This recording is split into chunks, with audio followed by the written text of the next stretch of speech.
लगभग 1.5 साल से जब से मान लीजिए मैं विधायक निर्वाचित हुआ तो एक निश्चय की मांग करता आया हूं कलेक्ट्रेट से, पर मुझे अभी तक तो नहीं मिल पाया था।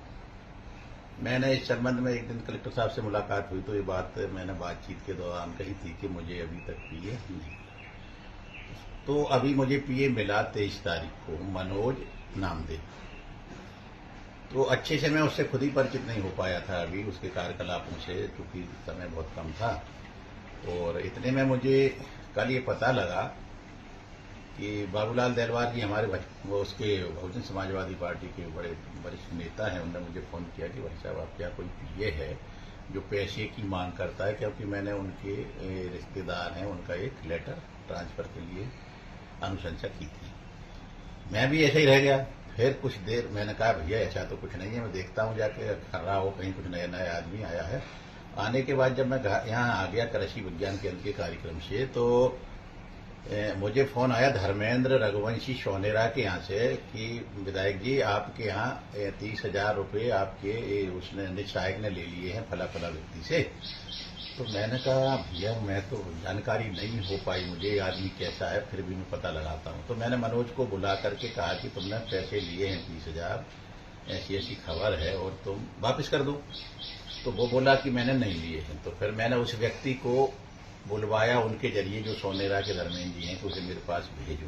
वो लड़का आया, मैंने दोनों को अपने घर में बिठा के बातचीत की और बहुत प्रयास किया कि वो पैसा वापिस कर दे। वास्तव में उसने पैसा तो लिया है, क्योंकि अभी तक मैंने तो मेरी लाइफ में कोई न कभी इस तरीके की शिकायत नहीं की। कोई झूठी बात नहीं कहता है, पैसा अगर नहीं दिया होता तो वो क्यों बोलता।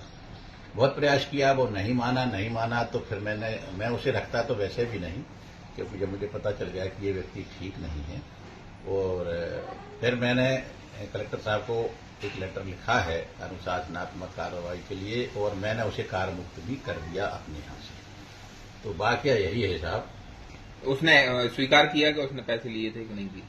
वो स्वीकार नहीं कर रहा था। बाद में मुझे ये भी पता लगा, बहुत सारे जो जानकारियां मिल रही हैं कि इस व्यक्ति पे बहुत सारे भ्रष्टाचार के प्रकरण पहले से ही चल रहे हैं और इसकी संभवतः कोई बर्खास्तगी की फाइल भी उसमें चल रही है कलेक्ट्रेट में। तो पहले तो व्यक्ति इसी नेचर का रहा है।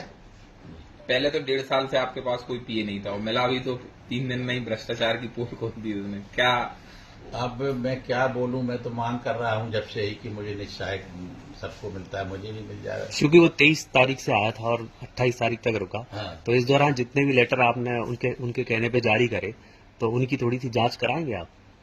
मुझे भी शंका हो रही है। आपने बहुत अच्छी बात कही कि इस दौरान और बहुत सारे, वो तो होता ही है, आना जाना, लेटर लिखना, ये सब करना ही हर दिन का काम है। तो मैं वास्तव में जब चिंतित तब हो गया हूं कि उन जो कितने लेटर उसके सामने लिखे हुए, मैं उनसे का भी पता लगा लेता हूं, उनको भी तो नहीं ठग लिया है। मुझे तो साहब जानकारी कल ही मिली 2 प्रकरण की, तो मैंने उस तत्काल हटा दिया और मैं खुद ही पैसे वापस करवाने की भी बात सामने आई थी। पैसे अब उन दोनों के बीच में शायद वापस हो गए हो, जो हो गए हो, फिर वो मुझे मिले नहीं, दोनों ही नहीं मिले, यहाँ से दोनों ही चले गए। कलेक्टर साहब से आपने इसको लेटर पत्र दिया, उनकी तरफ से क्या आश्वासन मिला?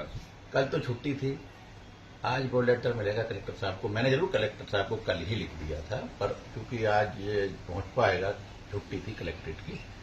अब हम जानते हैं कि कलेक्टर साहब की कार्य प्रणाली बहुत ही साफ सुथरी और आप जानते हो प्रशासनिक क्षमता की है, तो निश्चित ही वो ऐसे लोगों पर लगाम लगा रहे हैं, तो कुछ न कुछ कार्रवाई। 1.5 साल से आपको पीए नहीं मिला था, हाँ।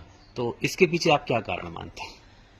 अब इसके पीछे का कारण तो वो बताएंगे जिन्होंने मुझे पीए नहीं दिया।